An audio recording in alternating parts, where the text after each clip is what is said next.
Good morning, good morning, good morning. We made it, baby. September 4th. We are back to to our new time, 8 a.m. Eastern time.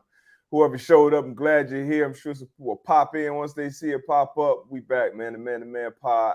I'm one half of the pod, Darius Butler. Got my co-host, Antoine Bethea. What's going on? What's going on? First and foremost, man, happy Labor Day. Weekend, 3-day weekend. So I know everybody's enjoying that. Like you said, man, happy to be back. Same place, new time. Yes, sir. Week one. All season long. We're gonna be here. You heard the man. Week one. Speaking of Labor Day, what is Labor Day? Where did that come from? What's the origin behind that? You know? I just know we got a 3-day weekend. Got a 3-day weekend. Birthday right around the corner. And then growing up, I just knew school was about to start. Oh damn, y'all you start after Labor Day? Yeah, when I was in elementary, middle school, it was after Labor Day. Damn, okay. I knew football season, you know, that was real football season time. My kids, they done been in school for a few now. But hey, I hope a lot of people got off work. You know, we had to show up. Got a lot to talk about, man. A lot to talk about. Got like college football, a lot of college football to talk about. You started your new gig, suit on the booth, Definitely got to talk about that. Had some big upsets, some blowouts, some, you know, a little bit of everything. You know how the beginning of the season starts. This Thursday, NFL football season starts. Yes, sir. So we're going to have a lot of conversation about those games. We also got to pick the NFC East. That's the last division, I believe, that we haven't picked in the NFL. What else we got, AB? We got some tennis. Obviously, your sport. We got some F1 that you want to talk about. A little bit. And again, man, you know, we got a lot of stuff to get to. A lot of stuff. We do a lot of stuff. Unfortunately, our basketball team just lost. I think we lost to Lithuania. I seen that.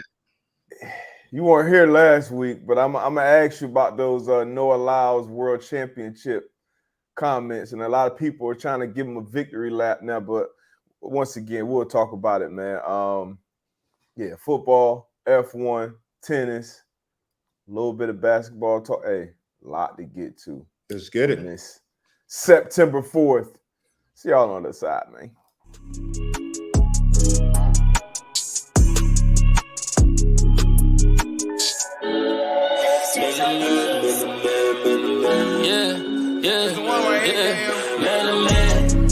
Yeah, we talking.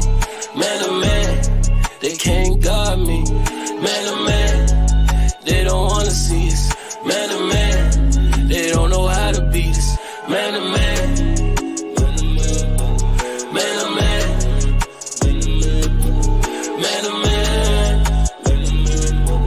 man to man, man to man, yeah, man. Must be the struggle that's in me, that's why I want it so bad. Must be the hustler in me that keep my foot on the gas. When you got it from nothing, then hard times ain't so bad. Just know I'm coming for everything that they said I couldn't have. I put my life inside it, yeah, I kept it solid. Yeah, I played the field, that's how I feel about it. We put numbers on the board, we always up the score. Yeah, we stuck to the plan and never ran. Now they can't see us. Man, yeah, we talking. Man to man, they can't guard me. Man to man, they don't wanna see us. Man to man, they don't know how to beat us. Man to man, man to man, man to man.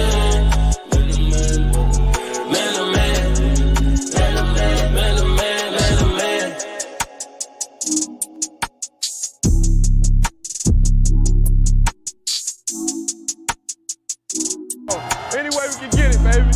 Anyway we can get it.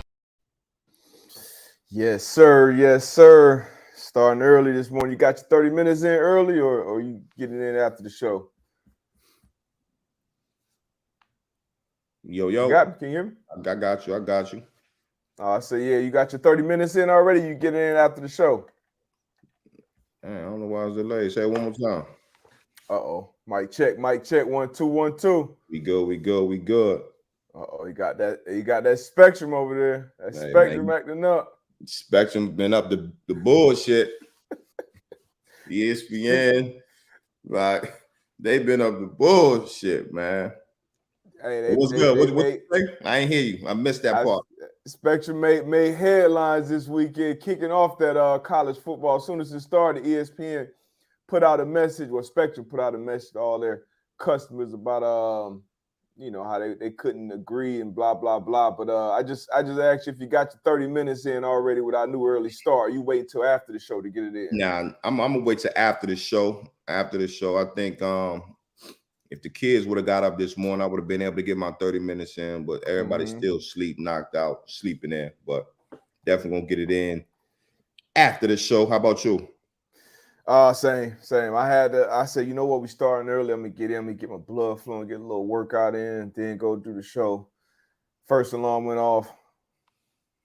Like, nah, you know what, I'm just do the show first. Then It sounded good last night. It sounded outstanding, but I stayed up a little bit too late watching that beatdown with LSU, FSU. But speaking of college football, man, our college football weekend got off to a big start. Yours got off to an even bigger start in the booth, man. Tell us about your Saturday. Oh shit. Nah, it was a good experience, man. Good experience. My first game in the booth, HBCU Go TV, man. We were down in Columbia, South Carolina, Benedict College, Shaw University. As you can see, and for the folks that can't see, blowout, 52-0 by Benedict. Benedict, they represent the SIAC. They were the conference champs. They made it to the Division II playoffs. They was 11-1 last year. And man, it was just a dominant game from start to finish. Shaw, they have a pretty decent team. Sidney Gibb, they got a dope running back. He's average. Sure?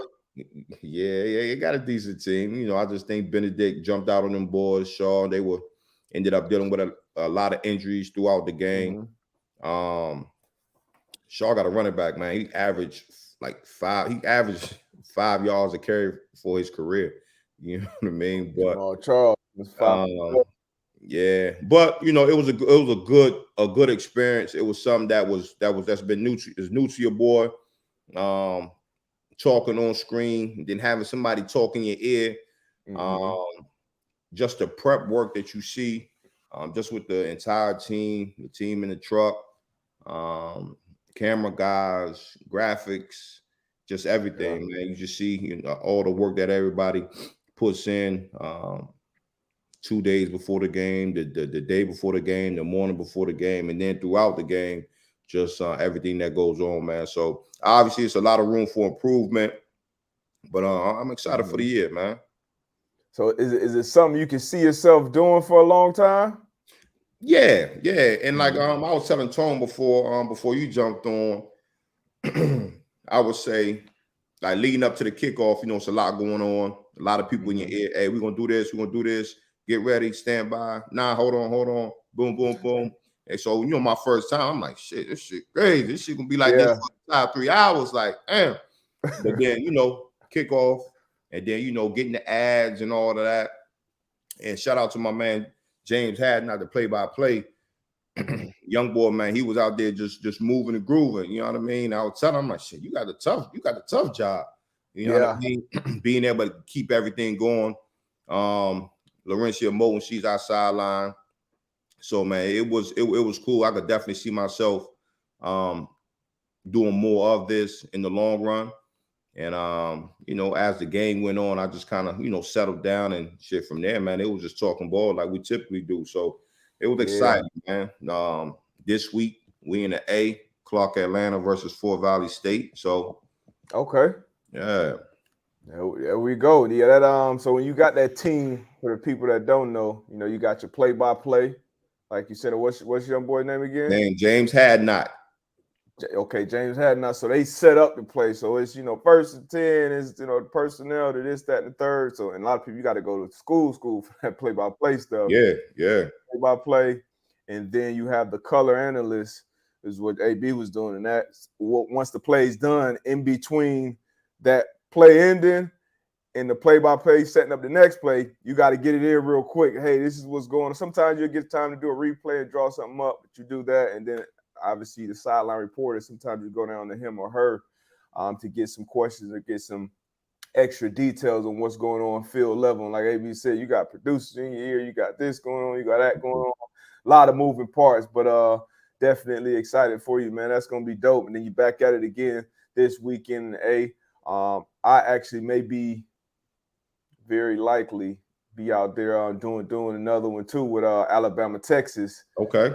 Weekend is Saturday night for alternate, mega cast during that game. So, hey, we right back in it, man. We right back in the swing of things. Back in the thick of things, man. Yeah, man. Let me see that prep, that play sheet, that big. So we had the prep sheet. On one side you got offense, defense, and then you flip. You got the other team, man. You write your little notes down. But it's serious, and they talk about it, man. You got to do the work throughout the week. You had the interviews with the coaches, with the players, and you got to do your work. And I have a segment every week. I'm AB's dogs, so I pick a guy, offense or defense, and I'll get out there. We get out on the field, man, and just talk about their position, what they see out there in the field. This week it was Joshua Hayward, man, from Benedict. Young fella, man, put together, man, 6'2", 195. He played the cornerback position, man. He played it well this past week. So, just excited, man, being able to highlight the guys that, going down the same path that I once did, man. So just trying to do my part, man. But I'm excited, man. HBCU Go TV, man. Y'all tap in when you can. You heard it, man. Tap in. That's what's up, man. Speaking of dogs, speaking of college football, Colorado. Hey, they had the college football world captivated. I was actually on a golf course. Shout out to Urban Golf Weekend, their first event. I was fortunate to be a part of that. And while golfing, I was tapped in watching this game. I'm like, damn, when the last time we done sat and watched some Colorado football? And not only me, everybody was out there talking about it, asking about it. Hey, what's going on with the game? What happened? And they had a shootout, man, to start this season. 45-42. Colorado Buffaloes end up beating the TCU Horned Frogs, who were ranked 17 in the country. A lot of people doubted Coach Prime and how he was doing things. 50 transfers, completely new roster. Everybody remembers the team meeting he had with his guys saying, hey, y'all gonna have to jump. A lot of y'all gonna have to jump in that portal because I'm showing up with my luggage in this Louis. And by the way, my son, that's the starting quarterback right there. So a lot of people had a lot to say about it. This is one of the more impressive coaching jobs I've seen to kind of turn around, completely turn over a college football roster, in this NIL era and get guys out there ready to play, ready to operate. A lot of teams start with like a week 0 game with, cupcake. This was probably TCU. They probably thought this was going to be their cupcake to start the season. But they got out full speed. And they put on the show, man. Did you get a chance to catch this game at all? I know your Saturday was busy, but did you get a chance to watch it all? Yeah, I did, man. I did. And I was impressed. I'm not going to sit here in front like I thought Colorado was going to come out game 1 against TCU. They were in the national championship last year. I didn't think they was going to come out. I thought it was going to be a tough road. You know what I mean? Yeah. Like you said, first year with the coaching staff, having to get some players throughout the portal and just going up against some tough competition. But what Coach Prime and his coaching staff and the guys and those young men were able to do, come out and put out a good showing. His son Shador, man, he came out and lit that shit up. 38-47, 4 touchdowns, no picks. That's a school record, 510 yards. So again, man, you just talk about and we've been seeing Shador since he was in high school. Yeah. With, the series that Coach Prime had, but not only him, man. I just feel like the offense, he got a bunch of playmakers around him that can make plays. I feel like the defense got to fine tune some things on the defense. But Coach Brown was saying like, shit, do y'all believe now? Obviously you got to continue to do it week by week. But if they can come out here and do this week in and week out, man, I think we're gonna be in for a very special season for Colorado, and not to mention Travis Hunter and what he was able to do out there on both sides of the ball. You know what I mean? Both sides of the ball, having like 100+ snaps, and then just his stat line was wild. So 5-star, he's legitimate, man. He's a star, but hey, no doubt about that. A star. I mean, what he did to play pretty much full time on both sides of the ball. You've had a lot of people. We've seen a lot of people in college, play on both sides of the ball. Going back to Champ Bailey, Georgia. Keith Talib, Will Blackman, Boston College. David, myself at UConn.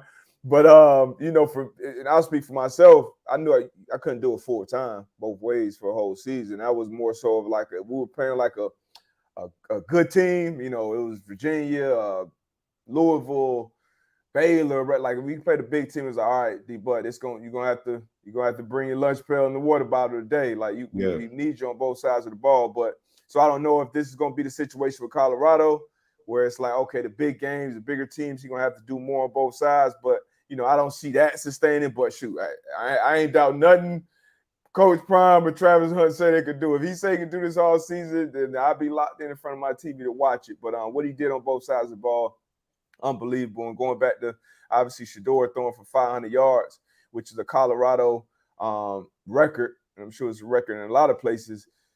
First time in Colorado football history. Also, you got 4 receivers going over 100 yards. That's Dylan Edwards, also a new guy, Dog, Travis Hunter, Xavier Weaver, and Jimmy Horn Jr. So you got 4 receivers going over 100 yards. So back to Shedeur, he just looked calm, composed. Once there was a lot of questions about Coach Prime, could his style, could everything work? We know it's going to continue to be a huge target on their back. Yeah, for sure. A huge target on Coach Prime's back because of how he moves. How it's always been that way with him. And, so they're going to get their best shot all season long. But for him to come out and just be calm, composed, and just from the jump, just boop, boop, boop, picking things apart, man. This is impressive. And I thought they would be, a little rougher out of this to start as well. Yeah. I was right there with you just because of all the things that we mentioned. But once again, hey, don't doubt on them, boys. They believe.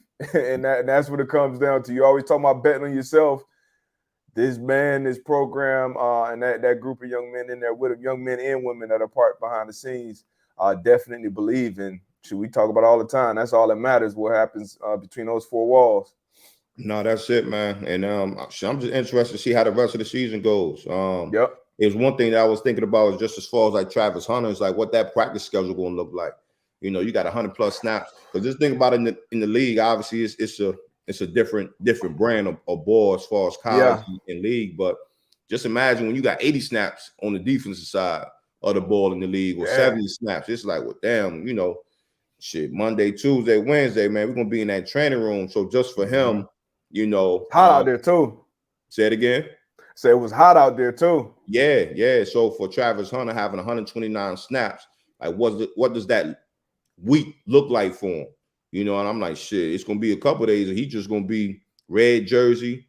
You know what I mean? Hey, get these routes, go on that defensive side, make sure you know what you got. But again, man, then I asked a question on X that when was the last time that a team had 2 legitimate Heisman candidates? Because again, if Shedeur plays like this consistently throughout the year, obviously playing that quarterback position, and then if Travis Hunter continues to do what he did on the offensive side, 100+ yards, 10+ receptions, and then on the defensive side, like he could have really had like 3 interceptions. Yes, I know he dropped one for sure, but again, just being able to have that effect on both sides of the ball, you can really have 2 legitimate Heisman Trophy candidates. And I asked a question on X, and then a couple people responded USC had Reggie Bush. And I think it was I think it was Reggie Bush, Matt Leinart, and somebody said it was the third. It was the third name that they was throwing out. I know Reggie Bush, Matt Leinart for sure. I can't remember who. Mike Williams? Nah, I don't think it Mike Williams. I think it they said Lindell. Was it Lindell? Because I think Lindell had. Now he might not have been like top 2, top 3, but I think he might have been in the conversation. I want to say. But I know for sure them two. I know for sure Reggie and Matt. I remember the Hurricanes when Big Cuz was in there, Willis McGahee, he and Ken Dorsey. They were both in the runnings for it. But I mean, it don't happen often. It don't happen often at all. But like you said, if they continue to keep this up, which once again, I'm not going to doubt them. They have a tough schedule. You know, they got Oregon, they got Nebraska next week. But I mean, I've seen enough.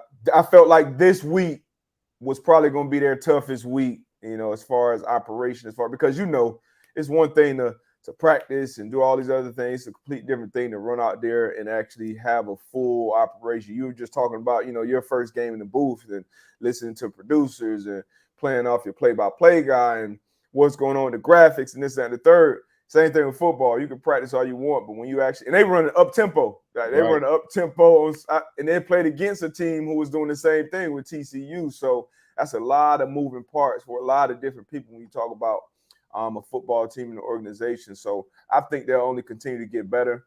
Obviously, it's only one game, and it's a long season. Every different game has its different challenges.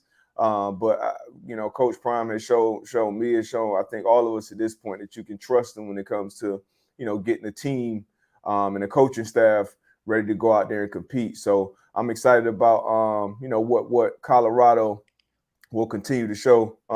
Speaking of the Heisman, Caleb Williams came in as a favorite. Won one already. What's good? Let me jump out of here, man. I'm gonna jump right back in. Okay, bet. All right. Speaking of the Heisman, Caleb Williams went out there and had another special showing. It was against Nevada, but this guy, I mean, some people were saying the best quarterback prospect they've seen, which, you know, I think that's a little much. I've seen some, when you talking about the college level. Now, skill set wise, you know, he'll be better than a Tim Tebow. Tim Tebow is one of the greatest college quarterbacks I've seen. Cam Newton. Who else? Who would be in that list? Greatest quarterback. Who's the best college quarterback you've seen? You say Vince Young? Vince Young. I ain't say Vince yet. Vince Young. You said Tebow. You said Cam. Tebow, Cam. You can put Johnny. I know it was only once. Lamar Jackson. You can put Johnny Manziel in there. Johnny Football had some years, but Caleb Williams, man, he's Michael Vick experience. But Caleb Williams must-see TV, man. He's definitely that must-see TV. He went on to put on another show. Once again, talked about it earlier. A lot of teams start off with some cupcakes. They started off with San Jose State week 1. Played against Nevada this week. 66-14 was the final score. But he did everything he was supposed to do. So it'll be interesting to see how he continues to ball out, you know, and play on Miami. Did you anything you saw from this game or from this performance? No, I wouldn't say this game or this performance, but I know he has a lot of talent around him. A lot. Fresh. And you got Lincoln Riley calling the shots, who we know, you know, he's produced multiple number 1 picks in the NFL draft, which you assume Caleb is going to be that next one. He's either going to be number 1. You also saw Drake May. He put on the show against South Carolina. They're playing quarterback for, you know, North Carolina versus South Carolina. Shedeur Sanders put on the show. It's a good year to need a quarterback. That's what they saying, at least. But look, you go back to USC, man. They got that young freshman Z Branch. You know, you talking about a dog, and you talking about a playmaker, and you talking about getting getting your playmakers the ball, man. That first game, shit, like he turned heads. You know what I mean? So again, we got a lot of talent out here on the college scene this year that I'm really have to tap in this year. Yeah. Tap in because some guys out here that's really getting it done. And as you see here, last night, number 8 FSU versus number 5 LSU. I think you had called LSU at the beginning of the game, huh? How you know that? I text you. Oh, I did text y'all that. Damn. Yeah. Kept that shit to myself. But kept that shit to myself. You know, I thought this game was going to be closer than what it was. 45-24. Great atmosphere out there, and FSU was able to come out here and get it done. And again, a lot of talent out here on the field. Travis, a young quarterback, you know, there was some early plays, some early throws that I wish he would have back. But at the end of the day, man, he was connecting with his receiver. Yeah, you know, part of the reason Florida State. So, man, I'm excited for college. It's a lot of talent all around the college landscape right now. You're going in and out on my end for some reason. But yeah, going back to this Florida State game, Jordan Travis, 4-year starter quarterback, and I did pick LSU to win this game. Part of it is because I grew up hating Florida State, and I hate to see that they the only big-time college program in Florida looking like one of them old Florida teams. They came out ranked top 10. Ben Stabler, quarterback, obviously, brought in some dogs at receiver. Coleman coming over from Michigan State, number 4. The Menace out there, number 6 out the backfield, another dog. But I didn't expect this game to be as ugly as it was. I expected Brian Kelly, who I believe is a good coach. I played against him in the Big East for years when he was coaching Cincinnati. And then he's obviously moved on to coach some other programs since. But I thought, you know, being able to recruit in LSU, being able with those facilities, the athletes, all that stuff, I thought he'd be ready and have his squad ready to roll. But they were not. Got the doors beat off them. This game was a little sloppy. A lot of drops early on. I feel like the guys kind of, maybe it was nerves or something early, but it got better as the game went on. But shout out Florida State. Like AB said, to AB's point, a lot of talent across this football landscape. I haven't watched much college football up until last year. Got a little more into it last year, especially as the season went on. But I think from the beginning, like AB just said, definitely gonna be tapped in. Now, as easier said before this NFL season kickoff. You know, once that kicks off, it may be a little different. But I think it would be tapped in a lot more. Shoot, I know AB is. You know, that's your job now. Yeah, but, yeah. I'm gonna try to tap in a little bit more. But once this NFL football season start, woo! I can't wait, man. Man, this spectrum's of the bull this morning, boy. That good old spectrum. Moving on. Speaking of this week 1. Week 1 is here. Look at these matchups we got, man. Obviously, we got Detroit Lions, Kansas City Chiefs opening up the NFL season this Thursday. But any other matchups that you're looking especially forward to this upcoming Sunday? I am, man. It's I would say I'm gonna give you the Cincinnati and Cleveland matchup. That should be a good one. We expect Burrow to be back out there. The Bengals right now 2.5-point favorites, -134 right now on the money line. The Browns, who we expect to be better this year. We expect Deshaun Watson to be better at quarterback this year. Obviously 2.5-point dogs at home. I know it's one of your squads, one of your quarterbacks in here. So which way you think you're going with this one? You just excited about the matchup? I'm excited for the matchup. I'm excited to see what Cleveland Browns will be able to do this year. But I'm going with Joe Cool and Cincinnati Bengals. Joe Cool. So no concerns whatsoever about Joe Burrow's calf injury coming in. I do have concerns because we talked about just the way the injury happened. You know, nobody was around him, and you know, just one of them non-contact injuries. So we talked about it. Those injuries tend to linger, but if he's ready, if he's out there on the field, I'm gonna go with Joe Cool. But I do think Cleveland Browns are gonna be better than what a lot of people are giving them. You can hear me? Yeah, I got you. Can you hear me? Yeah, I got you. Oh, well, yeah. So, yeah, I think Cleveland Browns are going to be better than what people expect. But good divisional matchup week 1. I'm going with Cincy. All right, and the kicker offer, the ones that start this this season, Detroit, Kansas City. Kansas City, we are anticipating at this point, what is it, Monday now? Yeah. Chris Jones still has not reported. Stone Cold Jones reportedly wants a new deal, which deservedly so. Like that defense it goes off of him. It goes as he goes.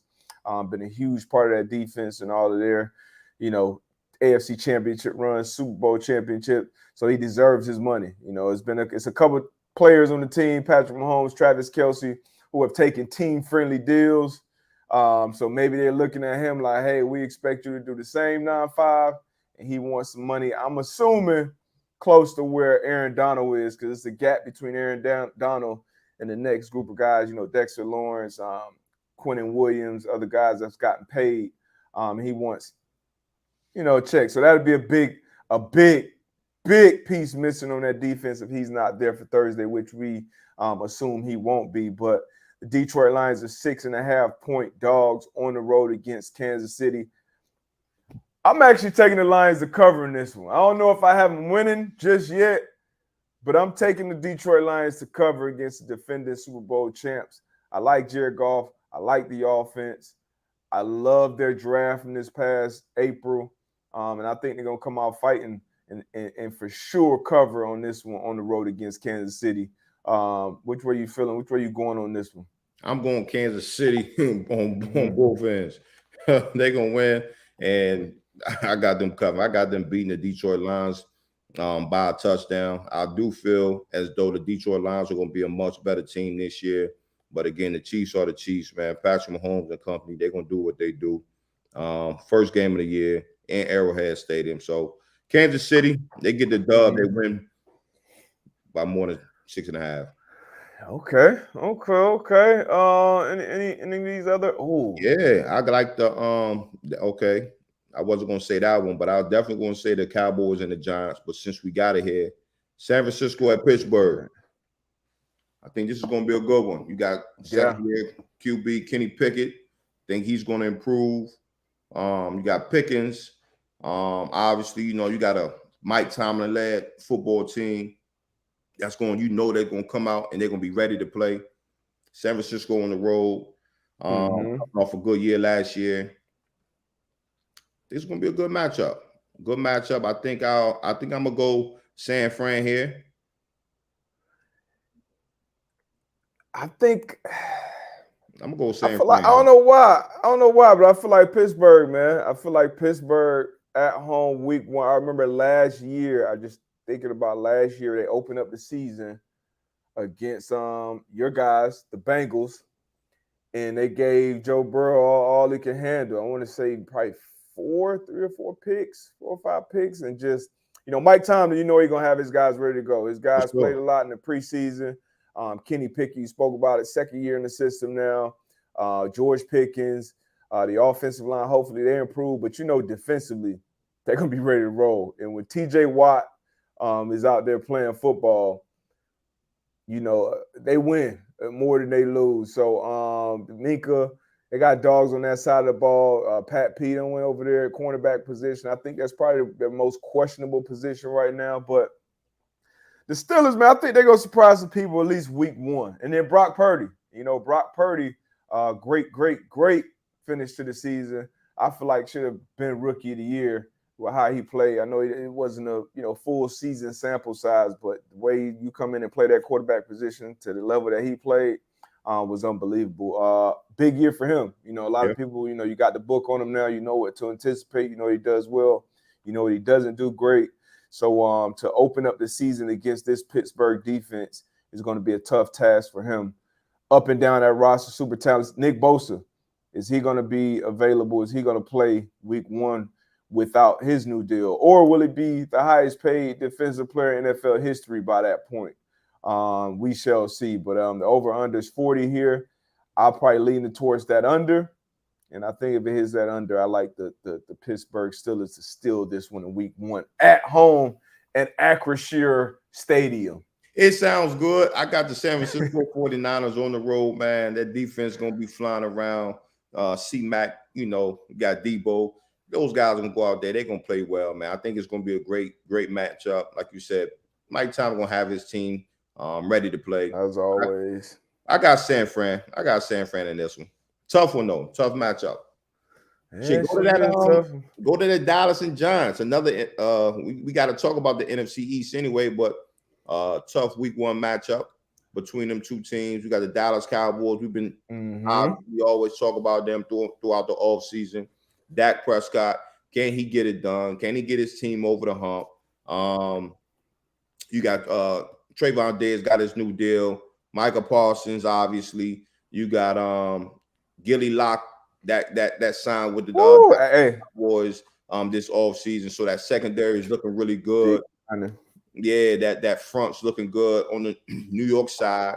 You got Daniel Jones, got a new deal. Saquon Barkley got his 1-year situation. So again, like the NFC East, who's going to be that team? We talk about Philly. We talk about the Commanders, their defense, their front seven, their wide receiving core. So who's going to be that team in the NFC East, man, that kind of steps up and be like, look, I'm the big bro, y'all the little bros. But another big week 1 matchup. And I got the Giants winning this one. 3.5-point dog at home. You going with the Giants? You going with Daniel Jones and the Giants over Dak Prescott and the Dallas Cowboys? I'm going with the G-men. I'm going with the G-men. I'm going with the underdog in this one. Okay, so they also added Paris Campbell. Yep. Former Colt, a lot of Darren speed. Waller. Darren Waller. It's getting a lot of speed. I would say both of those guys, I think their biggest issue is staying healthy, staying on the field. So hopefully they can stay healthy and stay on that field. But a lot of young talent on that offensive line. You spoke about Saquon getting back in the building. Saquon got back in there early too. Yeah. He got back in there kind of early. So he should be full speed coming off probably his best season as a pro. Another year for Wink Martindale on that defense.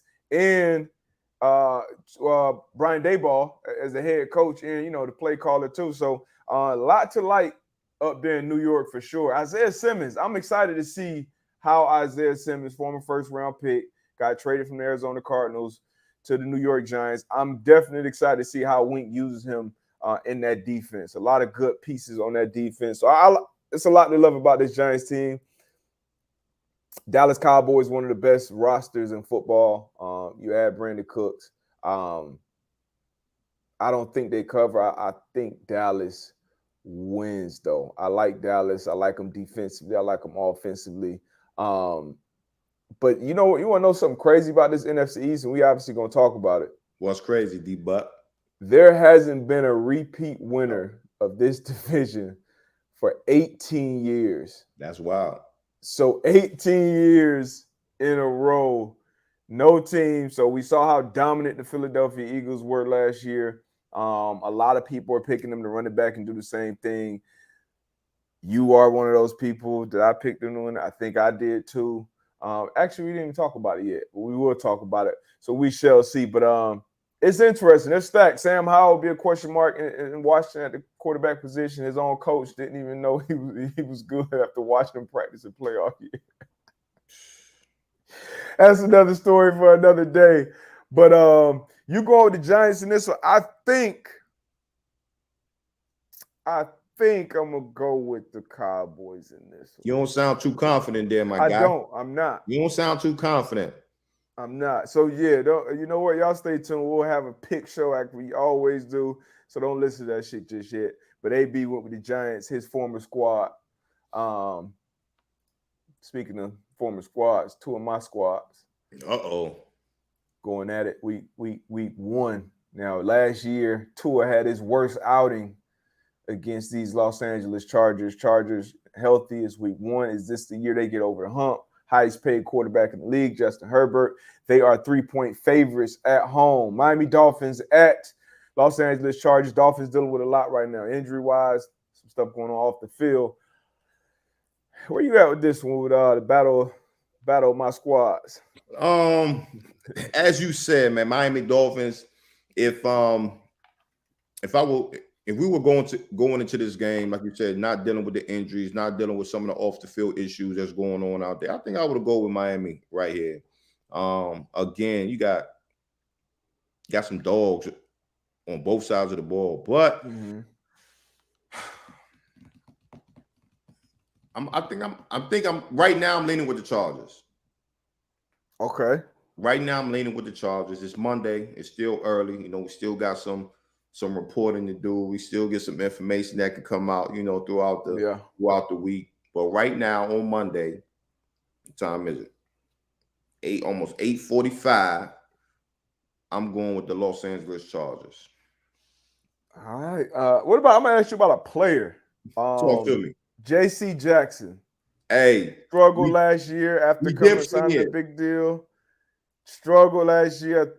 Bank tore his knee up. So obviously, you know, had a lot of time to rehab. He should be back in the fold. What's your expectations for J.C. Jackson this year out there in L.A.? Redemption year. The reason why they signed him to this big contract, right? The reason why when he was in New England, he was a playmaker. He was getting his hands on the ball, Pauls, you know. And I feel as though as a player, have a tough season, you have an injury. It's time when you get back to the crib, you look in the mirror and you have time for reflection, right? And you get back to what you know. So I feel like J.C. Jackson will come out and he will have a great year for the Chargers this year. J.C. Jackson will have a great year. I'm thinking the same. I'm thinking he had that bounce back year. Obviously, you coming over to pay you a ton of money, different system in New England. But I mean, I wouldn't look at him as necessarily a system guy. I feel like he played a lot of man coverage in New England, more zone was asked of him early on. Remember, he got hurt kind of early into the season, but was struggling before that. But I think it's a redemption year for him as well. Still got Asante Samuel Jr. over there, who's we've been playing for a new contract this year. Mike Davis.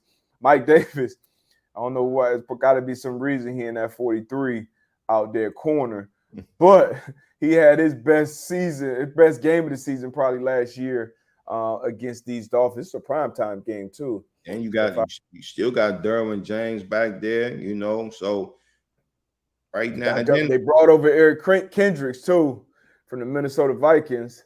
So they on paper, D-Buck is, and I've said this a couple. This every year, AB. They have it on paper, man. They have it on paper, and I told you that coach needs to stop playing Madden on Sundays.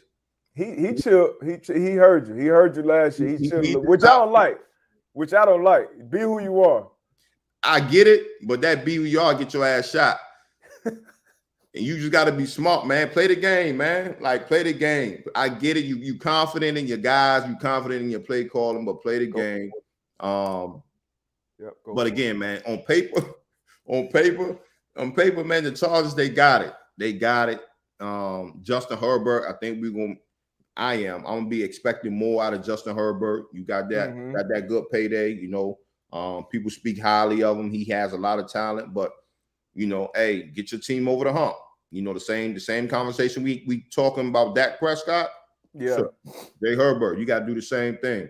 So again, man, you know, I like Chargers early in the week, and I don't want to take away from your Miami Dolphins, your Chargers, but your Miami Dolphins. You know, Tua's back healthy. You know, he did what he needed to do on the mat. You got Cheetah out there, of course. You got Waddle out there. So they still got their playmakers, man. I think it's gonna be a good game. Yeah, I think it'll be a good game too. In week 1, you got to expect Mike McDaniel to have some good stuff dialed up. Tua being healthy is obviously huge. I wish we had Ramsey out there. I know Armstead left tackles banged up. But We got Vic Fangio over there calling the shots on defense. Hey, I'm excited for that.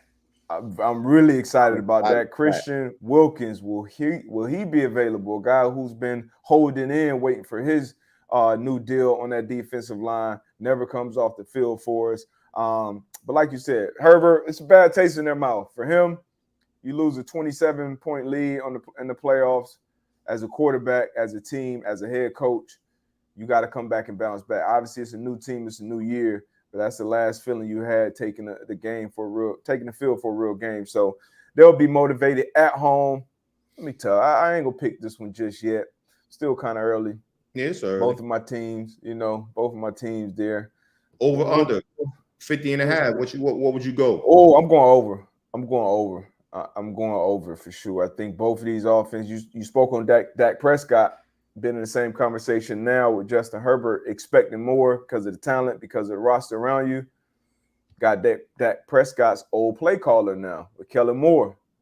You also talked about Brandon Staley with him being a coach. Hey, because that's the question. Honestly, for a lot of people, you look at his team, that's the question. Hey, if this coach can't get it done with this roster, maybe they need a new coach.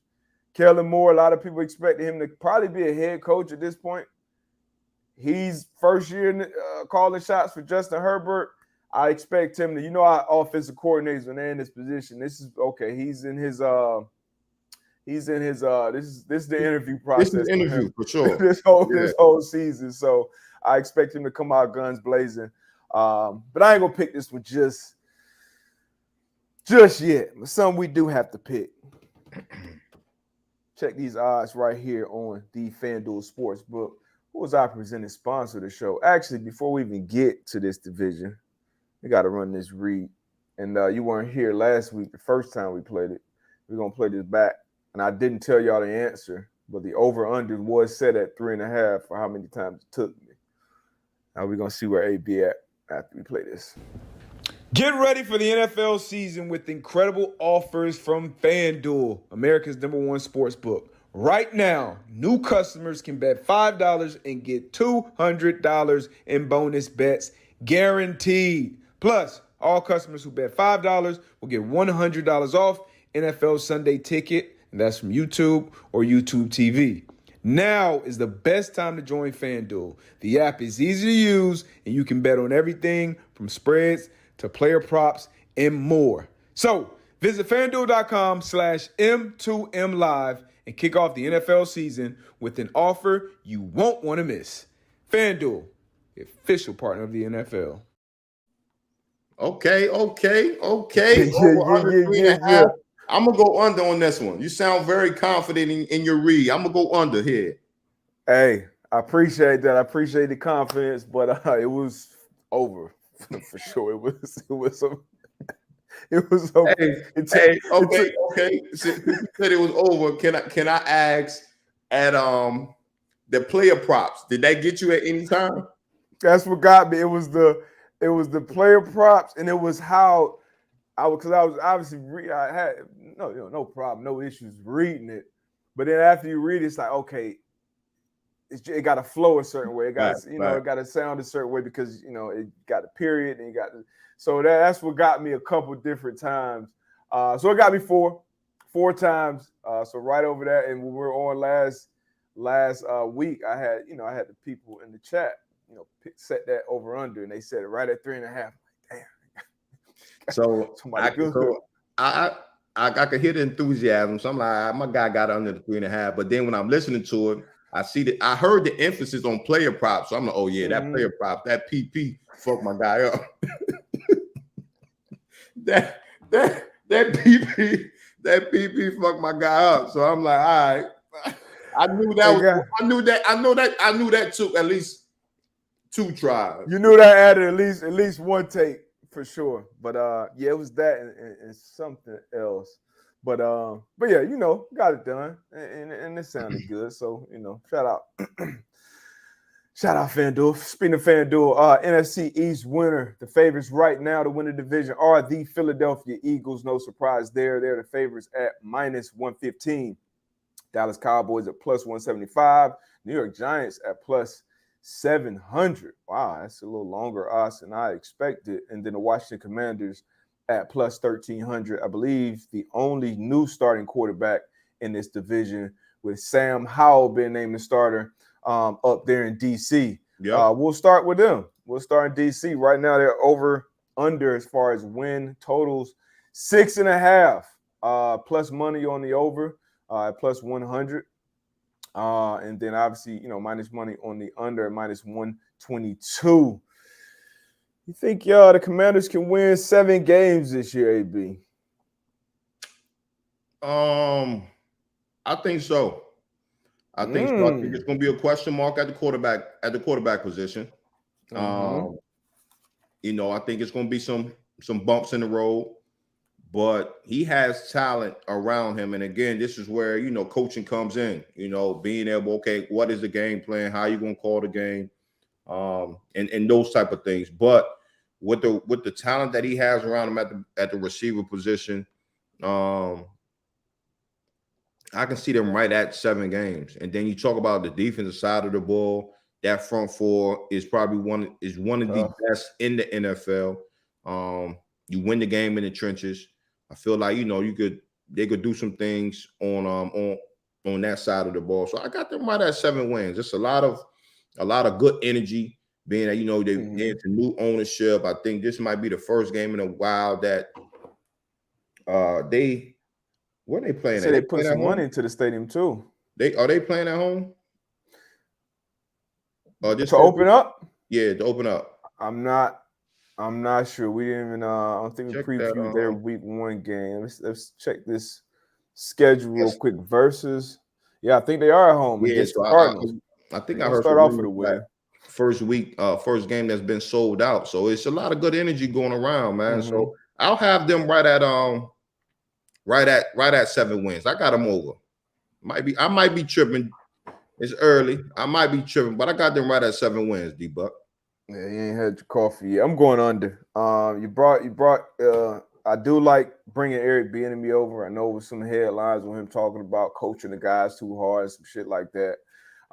We'll have a new starting quarterback though. And I think up and down this division, man, Sam Howell gonna have to face the Giants and Wink twice a year.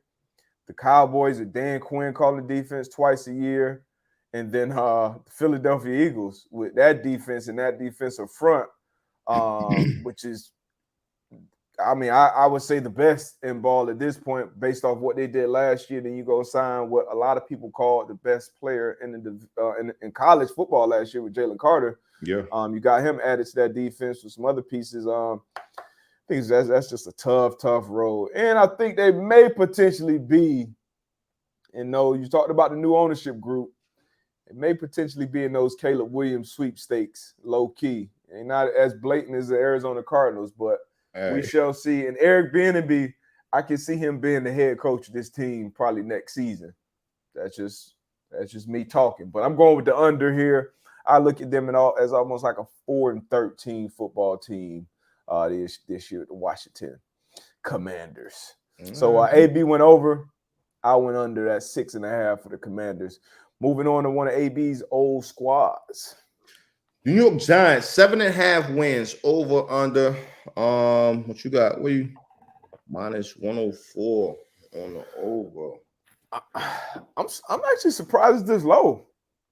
I think this division sent 3 teams to the playoffs last year. I like the Giants to improve. I love Brian Daboll as a coach.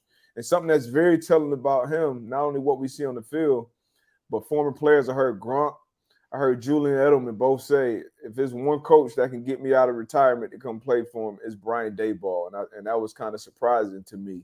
But the culture, you can see him building there. Love what Wink Martindale's been doing on the defensive side of the ball. I feel like his defenses are always good. A lot of talent. Give me the Giants over easily. I like the Giants to kind of be around at least that 10-game win mark. So if I'm betting this, I may even add a game. I may feel a little spicy on the book and go over 8.5 and get some more value on my money. But I'm definitely going over for sure with your old squad. Where you at with it? No, I'm right there with you. Just coming off what they were able to do last year. And then we always talk about the continuity. players being in the system, coaches being more comfortable with the guys. So I'm right there with you, man. I got the G-Men over 7.5 for sure. All right. So G-Man, let me just write that down. Actually, you know what? I actually got the Giants going to playoffs. No, yeah, they'll be in the offs. I got them in the offs, man. Cowboys, team that needs to get in the playoffs and win.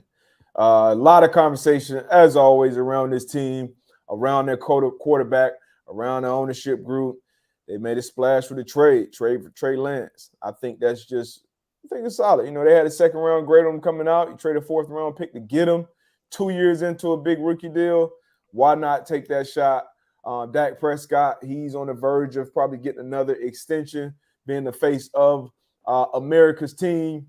And their over-under win total set at 9.5. Once again, second in the overall odds to win this division. Where you at, AB? Over under 9.5 wins for the Dallas Cowboys. I got them over. I can see them winning 10 games. But it's gonna be close for Dallas Cowboys, man. Honestly, for me, I think it's gonna be close with Dallas Cowboys again. When you look at them on paper, they are talented, but for years, man, they have not lived up to the hype. Years. So it's gonna be close. I see them like right at 10, but I'm gonna give them the benefit of the doubt because I'm feeling good. I'm all about positive attitude, so I'm gonna give them the over, but it's gonna be close. Oh, it's gonna be close. You know, I give them the over. I feel good about it. I feel comfortable about it. Dallas Cowboys, you talked about long time since they showed up and actually reached their expectations, and maybe their expectations be set too high because of how much the media talks about them. They usually get it done in the regular season. Like they're gonna win 11, 12, probably 13 games in the regular season, and then shit or piss down their leg. But so I'm gonna give them the over. I think Dak Prescott once again playing for some new money. Mike McCarthy, he'll be calling the plays now. So he'll you know, he's a Super Bowl winning coach. He can do this. Obviously, you guys bringing over Brandon Cooks, who has been quietly productive on any team he stepped on. You obviously got CeeDee Lamb another year with his quarterback. Tony Pollard being running back one. Deuce Vaughn, I like him. Got Zach Martin back in the building. They're 99 overall offensive linemen. And then defensively, talent up and down this roster. All three levels. From the front to the back end. Bringing in Gilly Locke opposite of Trevon Diggs. It was a revolving door there last season. So I think shoring up it will be huge for them in this defense. So give me the over. And I feel really, really good about that. It's a team, I think, 11-12 borderline win team. So give me the over easily with the Dallas Cowboys. And then the defending NFC representatives in the Super Bowl, AB. Yeah, man, we got the Philadelphia Eagles who got plus money for the over 11.5 wins. I'm going over here, man. I think they build on what they did last year. Jalen Hurts running that team at the quarterback position. Obviously, we know about his wide receivers, you know, at the running back position, they solid. Then on the defensive side of the ball, you lose Gardner Johnson. I think that was a big loss for them. But then again, you're able to add, you know, you said Jalen Carter, and that front seven is real. You still got Hassan Reddick and company. So again, I just think they get better as a team. So I have the Philadelphia Eagles over 11.5 wins. I got them at, you know, 12-13. I got them winning the NFC East again this year. I have them going far. I have them winning the NFC again this year. Oh, okay. I just like, you know, back when like Donovan was back, but was at the quarterback position. You can always count on the Philadelphia Eagles being there towards the end. I feel like the Eagles are kind of in that type of era right now, doing a great job getting the guys in that fits the mold of the Eagles, man. So yeah, hey, I got the Eagles. Excuse me. Yeah, I mean, for everything you said, it's tough. The only Somewhat of a pause. You lost both your defensive coordinators. I mean, both of your coordinators, offensively and defensively. Both of them went and got head coaching jobs. Jonathan Gannon with the Arizona Cardinals, Shane Steichen with the Indianapolis Colts. I think that has had some impact, I think. And then the schedule is going to be a lot tougher this season, being that they won the NFC. They're going to play all the other divisions that they play now. They're going to be matched up with the winners of those divisions the previous year as well. So potentially some type of step back, but I think they do represent the NFC coming out of the playoffs. It's one of my squads too. This hurts me, but I'm gonna go under. I'm gonna go under the 12 win total. I got them right at 11-6, and this is a good line for them. FanDuel, y'all know what y'all doing here. But I'm gonna go right at 11-6. This is a tough over and under. I think this division will be more competitive though with the Cowboys and the Giants. I think all three of those teams are kind of gonna be around that 10-11 win mark. So give me an under with the Eagles, man. I got them winning 11 games this year. Okay, so you got the Eagles. You got the Eagles under. You got the Dallas and New York Giants over, and you got the Washington Commanders under. Under, correct. I got the whole division over. Everybody over. So who do you have winning the division? Philadelphia Eagles. Philadelphia Eagles. For the first time in 19 years, we'll have a repeat winner of the NFC East, according to AB and according to myself. I think the Philadelphia Eagles run it back. I think they win this division as well. It will be close, I think, with the Cowboys or the Giants. I think it's going to be one of those divisions where it's going to come down to the last week. Yeah. It's going to be a big primetime game. This division right here, valuation-wise to the NFL, it's the most valuable division in football. You're going to see a lot of these teams on primetime. The Commanders, even though, they've been bad for a long, long time. Big fan base for this team. DC, they won a lot, when we were young, and it's been tough for some years, but still a big, loyal fan base, especially when you talk about TV for the Washington Commanders, new ownership. Then you got the New York Giants. We know the fan base there for the New York Football Giants. Dallas Cowboys, America's team. You probably see 4 headlines about them to open up different sports shows today. And then the Philadelphia Eagles, now that they are the cream of the crop in the NFL, everybody wants to talk about them and watch them play. You only expect Jalen Hurts, one of the faces of the league right now, to continue to get better. So this should be an exciting division like it always is. No repeat winners once again. One of the toughest divisions in football. Oh, yeah. Yeah, we year in, year out, regardless of what their actual records are. Like you said, at the end of the year, it's always going to come down to that last week or last 2 weeks of football to kind of deciding factor who's going to be the winners of that division. But one of the toughest divisions in football for sure. Yeah, man. And just for the people that may be new to this program, appreciate you. Welcome. A lot of the day one shout out. It's going to be a great year, a big year all year long. For the NFL football season, it's going to be Monday, Thursdays, 8 o'clock Eastern time. And just to get everybody up to speed on my football teams, still the same. So we ain't got enough time. No additions, no subtractions. We got the Miami Dolphins, South Florida kid, lifetime Dolphin. We got the Indianapolis Colts, my football home, my football family. We got the Los Angeles Chargers. Y'all know I love me some Justin Herbert, one of my favorite young quarterbacks in the league. We got the Philadelphia Eagles. Once again, Jalen Hurts, one of my favorite young football players in the National Football League. So those two guys made me a fan of their teams.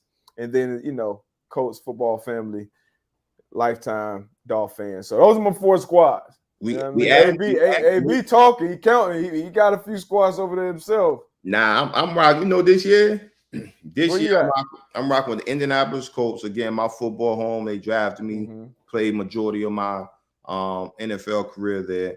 And I'm going with Joe Cool and the Cincinnati Bengals. That's it. That's it for me. Two teams. So you huh? off the Jaguars, man. You off the because last year you jumped on that Jackson. Hey, look, kind of how I no. did with Justin Herbert. Like, hey, I like this kid. I like what they build it. And you were on point. You said, hey, the Jaguars, they look like a team that's gonna make that Cincinnati Bengal-ish jump. So I'm with them. So you off that bandwagon? I'm not off that bandwagon. I'm still on there. I feel like I was the driver of that. Like you know what I mean? But that's what I want to know. As far as my teams, I will always let y'all know. Nobody thought the Jacksonville Jaguars would be what they are until AB said whatever. You know what I mean? I'm gonna let y'all know that.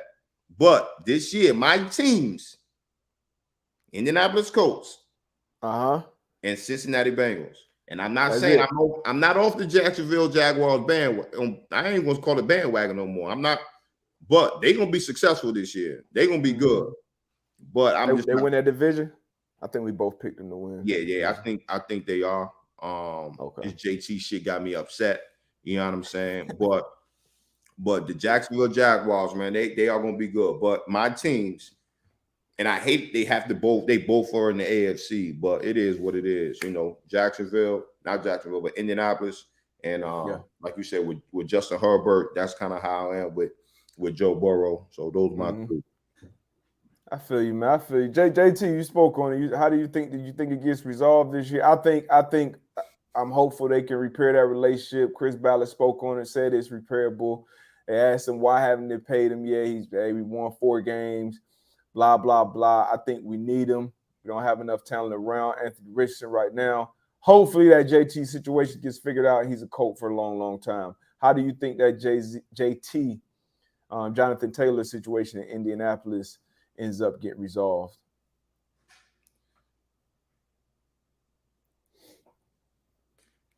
Hey, and that's tough, man. Like I hope it gets resolved. Again, we're not in the building. We don't know what type of conversations are going on. We're on the outside looking in. I hope it gets resolved.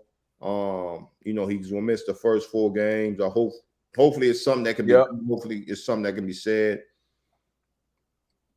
But I honestly, but I don't know. Like, I'm not even gonna sit here. What would you do? I would pay the man. Okay. Like I would pay the man around what you know with the top of the market. No backs are reaching that market or reaching that number as of yet right now. So what would you pay him? What would you give him? I went on Pat's show last week. I said, look, I'll pay him. As long as, like you said, we're not in the building, but we're in that building. We sit down with EB, we sit down with Hammer, we sit down with the medical staff and say, hey, what's the real prognosis of this injury? Will it be back to 100% at some point? Blah, blah, blah. If he is, I'm paying him a nice probably 13 a year. That's exactly what I said. 13, 14 a year. Hopefully he'll be happy with that. We don't know, but that's what I would at least have on the table. 13, 14 a year, first 2 guaranteed. Yeah, and front load them. So again, man, we talk about the business of the football. Unfortunately, that's what it is a big business, right? So like you say, like 13 a year, front load the money. We talk about, you know, the shelf life of running backs. So front load the money, make sure he get a boatload of his money. If it comes to a situation where he is injured, he's not performing, whatever the case may be, knock on wood, then you know you do what you do on those last year or 2 or whatever the case may be. Front load the money, man. Pay the man. You know you need him to be successful. Right. You know what I'm saying? You need him to be successful, man. So I hope they can get it done. Again, not sure what the conversations are, but Indianapolis Colts, man, we need them. Anthony Richardson needs them. That offense needs them. That defense needs them. Because again, man, that running back position, even though it's undervalued right now, that running back position does a lot for a team. You know what I mean? Yeah. When you're able to run the ball, your defense is on the sideline, they're getting rest. You're able to run the clock out. Now you got to bring on the defense side of the ball. You got to bring 8 in the box. So now your young quarterback is going to make it easier for him to read. Okay, it's 1 high, it's either 3 or man to man. So I know where I need to go with my read. So again, being able to have that successful run game and that pertinent run game, man, it's important for the team. You know what I mean? So hopefully we can get this done. 4 games. We already know that's in the book, but and hopefully, man, fingers crossed, man. Hey, I'm right there on the same exact page as you, man. Let's let's get it done. Moving on from football, a lot of football talk today, which you should expect for the rest of the way here with football season starting. But let's fly through some of these non-football things before we get up out of here. No. Spence has triggered the rematch with Terrence Bud Crawford in the ring. We all saw the beatdown the first time around.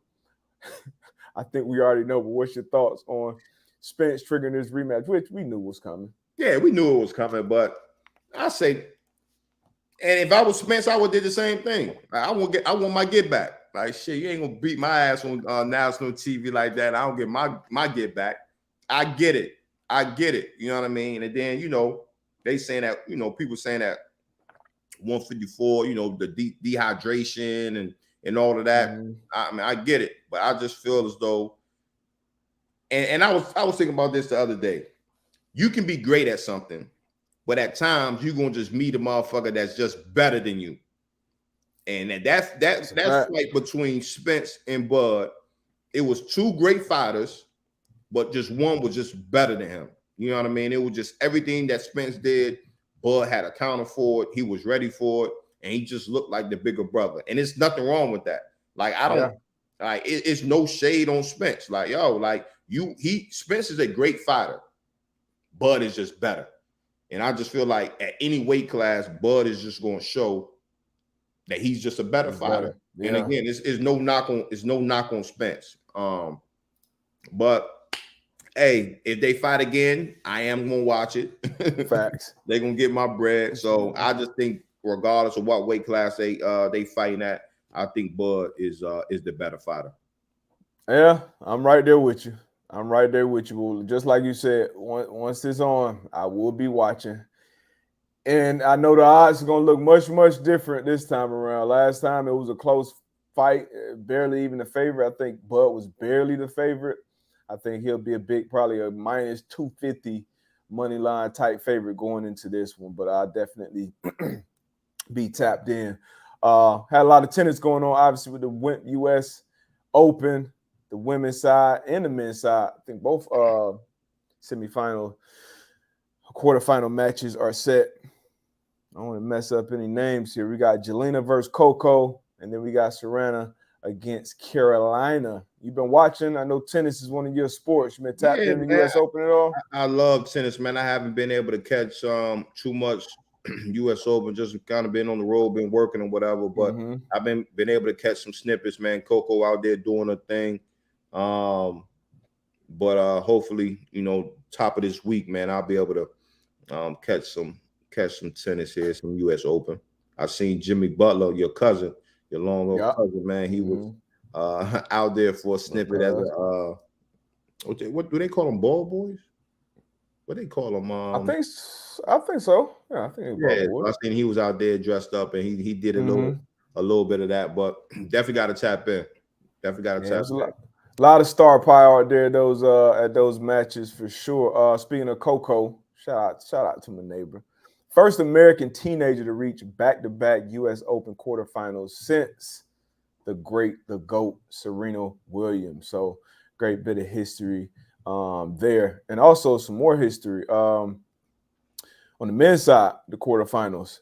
First major tournament since 1968 to feature multiple Black American men in the quarterfinals. Shout out to Big Foe and the other young man's name, Ben something. I should have had his name on there, but shout out to these young men out there.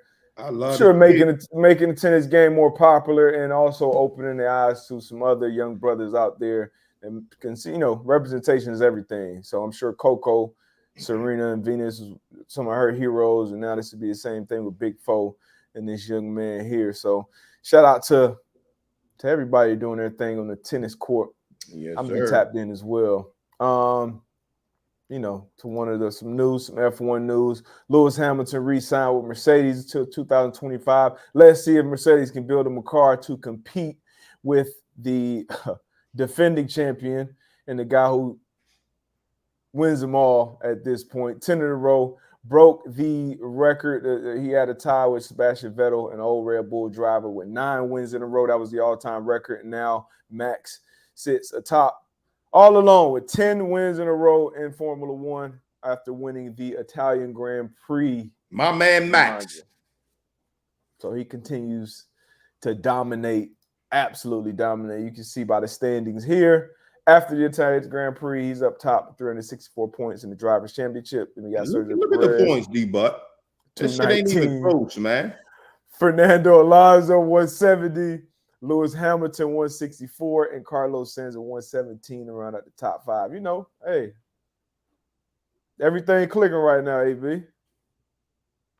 This shit ain't even close, man. Max, man. Shout out my man, Max. So I'll really be curious about this, D-Butt. Like, is his got the Red Bull, and we talked about this a couple of times, and just his car, man, like just the engineering aspect of his car, like why is Red Bull so far advanced or so far ahead, my guy? Like that shit is.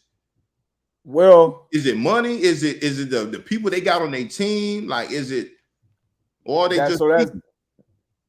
It's all those things. So the bigger manufacturers, they have more money, bigger sponsors, et cetera, et cetera. But a couple years ago, may have been last year, might have been the first year that they introduced a cost cap. So they limited the amount of money that you can spend on producing your car, because every few years you got different regulations.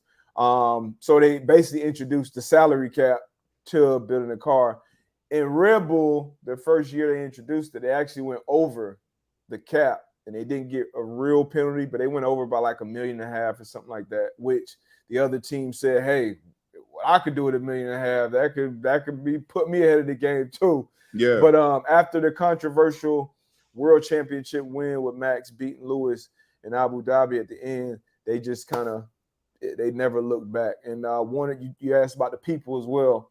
Adrian Newey is one of their people on the Red Bull team, and he's like, you know, a mad scientist when it comes to this shit. Been in the game for a long time. Actually old school, would draw like the designs and stuff with pencil as far as the aero, the floor, and all these different things. So they're just way advanced when it comes to the actual engineering of the car. They just ahead of the game. And now, honestly, a lot of people don't think it'll be competition until like 2026. They have some new regulations that now it's almost like everybody starts from almost scratch, where you got to build a new car. So they're just so far ahead of the game. And then when you look at Max and even his teammate, like it's still a gap there. So you telling me he's that much better of a driver than Perez? So the most points you can get from one race without a sprint weekend is 26 points. You can get 25 to win a race, and then the extra point for having the fastest lap. So he is 100, damn near 150 points over his teammate.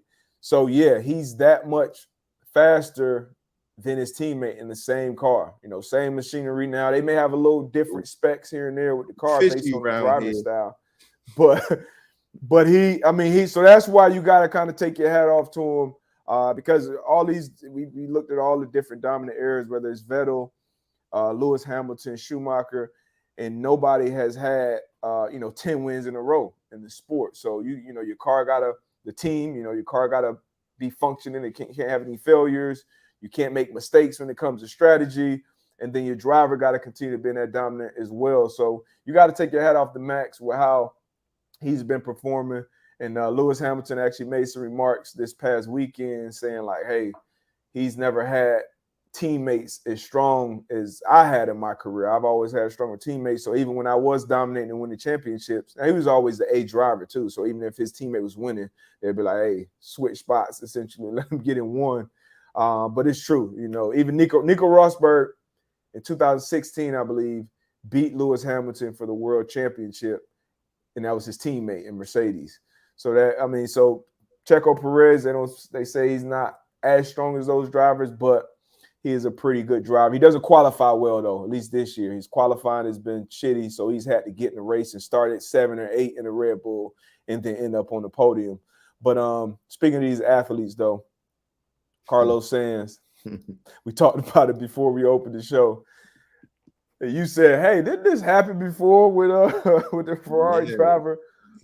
And I don't know if it was him, but he got his 500. What is this, pounds? 500,000 pounds. Yeah. Richard Mille watch stolen in Milan hours after finishing on the podium in his home race in Italy, in Monza, and then actually chased the robbers down after. We got a little video too of him being.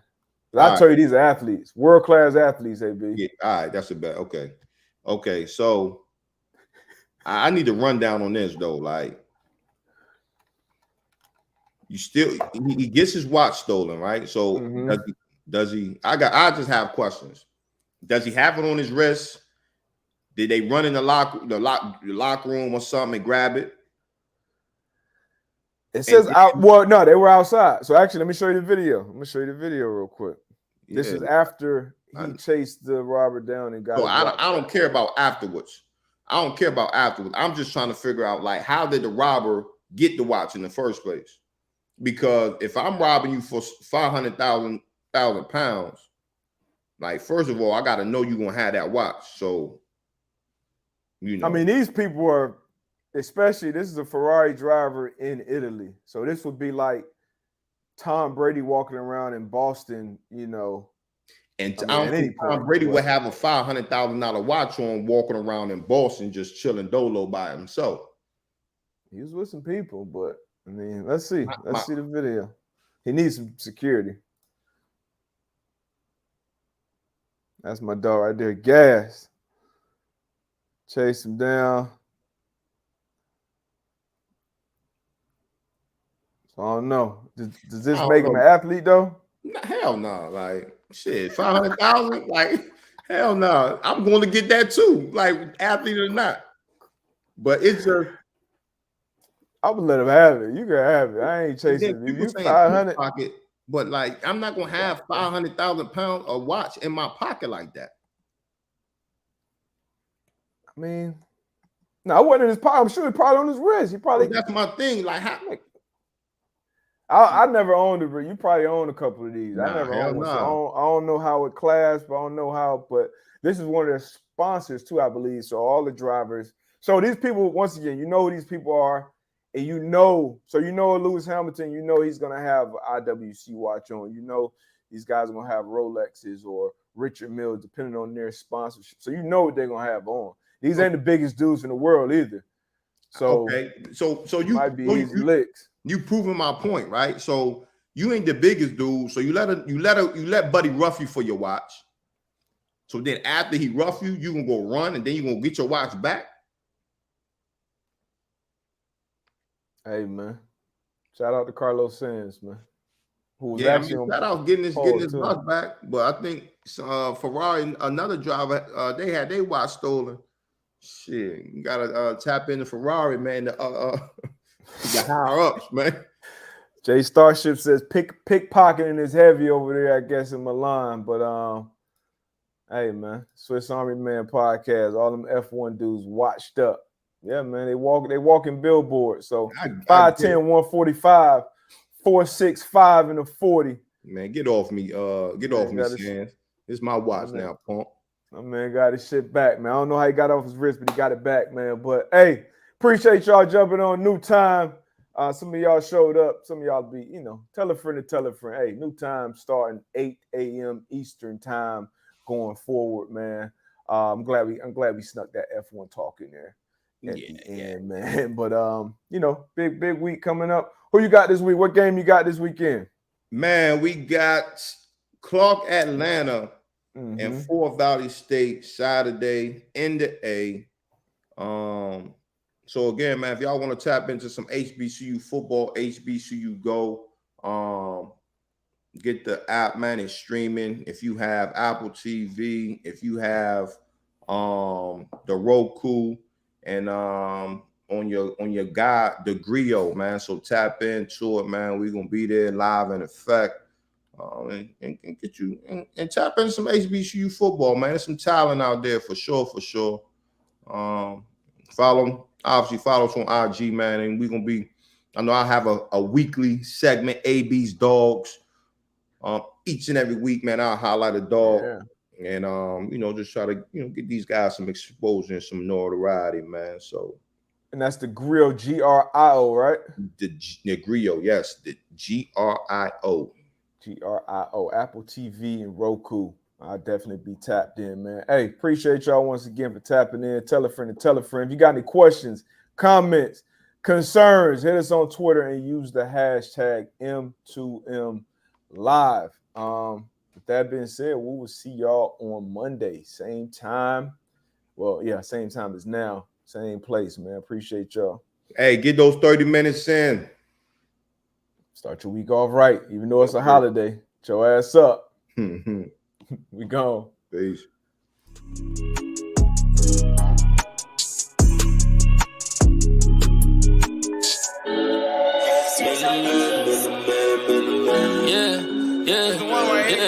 Man to man, yeah, we talking. Man to man, they can't guard me. Man to man, they don't wanna see us. Man to man, they don't know how to beat us. Man to man, man to man, man to man, man to man, man to man, yeah, man. Must be the struggle that's in me, that's why I want it so bad. Must be the hustler in me that keep my foot on the gas. When you got it from nothing and hard times ain't so bad, just know I'm coming for everything that they said I couldn't have. I put my life inside it, yeah, I kept it solid. Yeah, I played the field, that's how I feel about it. We put numbers on the board, we always up the score. Yeah, we stuck to the plan and never ran. Now they can't see it, man. Yeah, we talking, man to man, they can't guard me. Man to man, they don't wanna see us. Man to man, they don't know how to beat us. Man to man, man to man, man to man, man to man, man to man, man to man.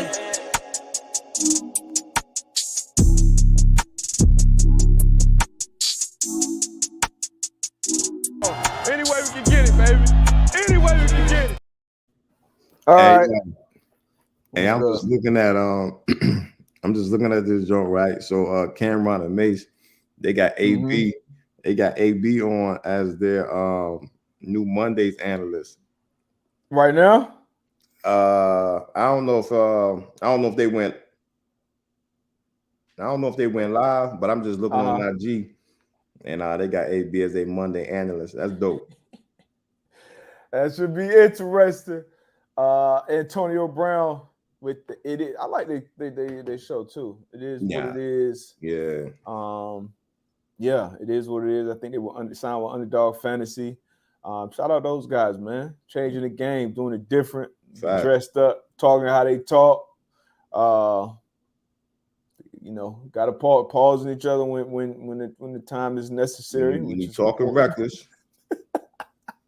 But AB should be interested. Antonio Brown should be interested on their show, man. But somebody mentioned something about Madden. Hey, somebody DB Deuce 0. Okay, DB Deuce number 0. That's my gamer tag on Xbox.